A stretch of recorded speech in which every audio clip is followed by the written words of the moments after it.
আসসালামু আলাইকুম। নিশ্চয়ই ভালো আছেন। সম্মানিত ভিউয়ার্স, আমি একটি নির্দিষ্ট বিষয়ে আপনাদের সাথে কথা বলতে এসেছি, সেটি হচ্ছে মরিচ চাষ।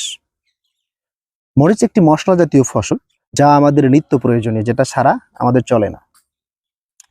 মরিচ এমন একটি ফসল যেটা সারা বছরই চাষ করা যায়। বর্তমানে উন্নত হাইব্রিড জাতগুলো আমরা চাইলে সারা বছরই চাষ করতে পারি। কৃষিতে লস হয় আমি এমনটা মনে করি না। কৃষিতে লাভ থাকবে, লাভের অঙ্কটা বেশি কিংবা কম এটা হতে পারে। এটা হতে পারে একজন কৃষি উদ্যোক্তার উদ্যোগ, পরিকল্পনা গ্রহণ, বাস্তবায়ন, ম্যানেজমেন্ট ইত্যাদি বিষয়ের উপর। এটি মরিচ চাষে যে বিষয়গুলো আমাদের সব থেকে ভোগায় সেটি হচ্ছে কি গোড়া পচা, ঢলে পড়া, কুকড়ি লাগা ইত্যাদি রোগগুলো। এই রোগগুলোকে যদি নিয়ন্ত্রণ করতে পারি তাহলে কৃষিতে অবশ্যই লাভবান হওয়া সম্ভব। পাশাপাশি কৃষিতে সব থেকে গুরুত্বপূর্ণ যে বিষয়টি সেটি হচ্ছে কি টাইমিং সেটআপ। আপনি যদি একজন উদ্যোক্তা হয়ে থাকেন তাহলে কৃষিতে লাভবান হওয়ার জন্য অবশ্যই একটা টাইমিং সেট করতে হবে, যে সময়ে চাষ করলে আপনি অধিক মূল্য পাবেন। হয়তোবা ফলন একটু কম বেশি হতে পারে, কিন্তু দামের দিক থেকে সব থেকে বেশি মূল্য আপনিই পাবেন। সম্মানিত ভিউয়ার্স, সব থেকে ক্রিটিক্যাল সময় হচ্ছে জুন জুলাই মাস যে কোনো সবজির জন্য। তার কারণ এই সময়টা পরিবেশটা কৃষির জন্য অনুকূলে থাকে না। ঝড়, বাতাস, নিয়মিত বৃষ্টিপাত ইত্যাদি সমস্যাগুলো লেগেই থাকে। আমি যে বিষয়টাতে কথা বলতে এসেছি মরিচ, দেখতেই পাচ্ছেন আমার মরিচ গাছগুলো বেশ নাদুস নুদুস এবং হৃষ্টপুষ্ট হয়েছে। আমার মরিচ গাছগুলো আমি লাগিয়েছি 13-14 তারিখে, জুনের 13-14 তারিখে। আমার মনে হয় না লাগানোর পর থেকে একটা পরিপূর্ণ দিন বৃষ্টি ছাড়া আমার মরিচ গাছগুলো আছে। যে সমস্যাটার সম্মুখীন হয়েছি আমি সেটি আপনাদের সাথে শেয়ার করতে চাই। সেটি হচ্ছে কি নিয়মিত বৃষ্টিপাতের কারণে আমার গোড়ার যে মাটিগুলা এগুলো নিয়মিত সরে যাচ্ছে। সরে যাওয়ার কারণে আমার গাছগুলো দেখেন চেহারা একটু নেতিয়ে পড়েছে। তাহলে এক্ষেত্রে আমার করণীয় কি? যদি আমি এভাবেই রেখে দেই তাহলে আমার শিকড়গুলো পচে যাবে, গোড়াটা পচে যাবে, এমনকি এই পুরো গাছের ছোট্ট ছোট্ট করে অংশ কোথাও শুকিয়ে যাবে, এরকমটা হতে পারে। তাহলে এই অবস্থা থেকে আমাকে রক্ষা পাওয়ার জন্য, বা আপনি যদি ফসল করে থাকেন আপনি রক্ষা পাওয়ার জন্য কি করবেন সেই বিষয়টি সব থেকে গুরুত্বপূর্ণ।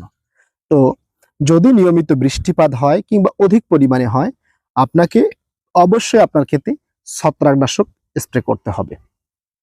ছত্রাকনাশক স্প্রে করার পরে আপনি যে কাজটি করবেন গোড়ায় মাটি দেওয়ার ক্ষেত্রে, সেটি হচ্ছে আপনাকে কোনো মতেই এখানে ভেজা মাটি ব্যবহার করা যাবে না। অবশ্যই শুকনো মাটি ব্যবহার করতে হবে।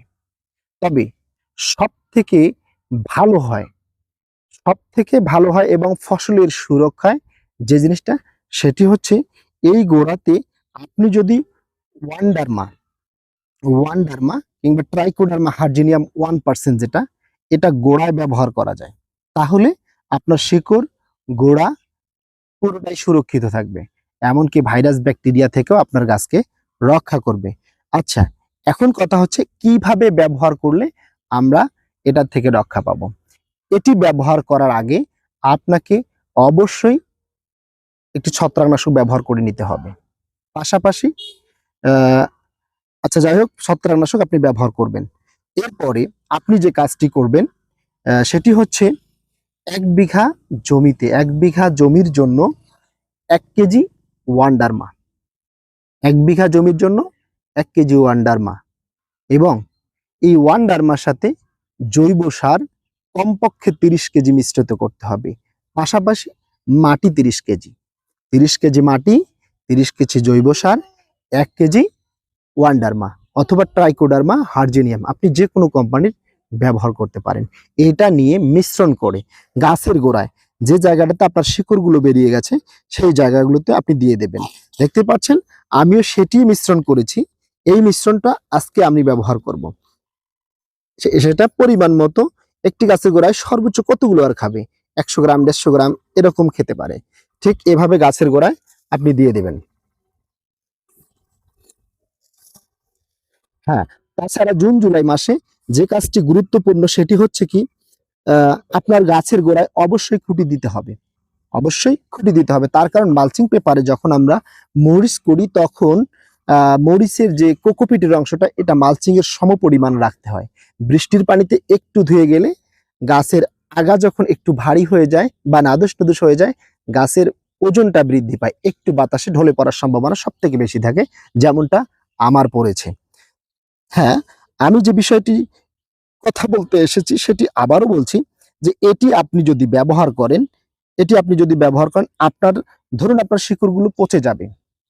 এখন বোঝা যাচ্ছে পচে নাই কিংবা পচবে না, কিন্তু ধরুন আপনার শিকড়গুলো পচে যাবে।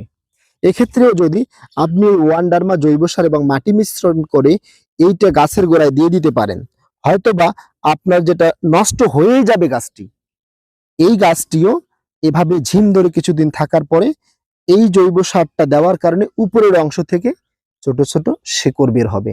আপনার গাছটা আবার অন্যান্য যে স্বাভাবিক গাছগুলো, এই স্বাভাবিক গাছগুলোর মতো ফলন দিতে সক্ষম। তাহলে আপনাকে কি করতে হবে? এই যে কুটি দিতে হবে, ওয়ান্ডারমার সাথে জৈব সার এবং মাটি মিশ্রণ করে গাছের গোড়ায় দিতে হবে। এটি ফুল আসার আগ পর্যন্ত আপনি এটি ব্যবহার করতে পারবেন। এটি যদি ব্যবহার করেন, আপনি নিশ্চিন্তে থাকতে পারবেন যে গোড়া পচা কিংবা ঢলে পড়া কিংবা স্ট্রোক করা এই রোগগুলোতে হাত থেকে। তাই বলে শুধুমাত্র এটি দিয়েই যে কাজ হবে আমি এমনটা বলছি না। আপনাকে অন্য সব যে নিয়ম কানুন সেটাও মানতে হবে। মরিচ চাষের ক্ষেত্রে জুন জুলাই মাসটা সব থেকে ক্রিটিক্যাল। এই ক্রিটিক্যাল সময়ে মরিচ চাষ করতে হলে তাহলে আপনাকে অবশ্যই বিচক্ষণতার সাথে মরিচ চাষ করতে হবে। যদি তাহলে আপনি লাভবান হতে পারবেন। তবে আপনাকে অবশ্যই শিডিউল স্প্রে মেনটেন করতে হবে। আমরা যে স্প্রেগুলো করি, যেমন বিষ, পিজিআর, তারপর হচ্ছে ছত্রাকনাশক, বিভিন্ন যে ওষুধগুলো, এগুলোর শিডিউলটা আপনাকে মরিচ লাগানো থেকে সাজিয়ে নিতে হবে। আপনি যদি এই শিডিউল স্প্রেটা নিয়মিত করেন, সেক্ষেত্রে আপনার গাছ ভালো থাকবে, রোগবালাই থেকে মুক্ত থাকবে এবং অধিক ফলন দিতে সক্ষম হবে।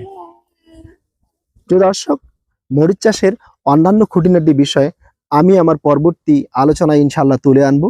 ততক্ষণ অবধি ভালো থাকবেন, সুস্থ থাকবেন, সুস্থ মেধার চর্চা করবেন। আসসালামু আলাইকুম।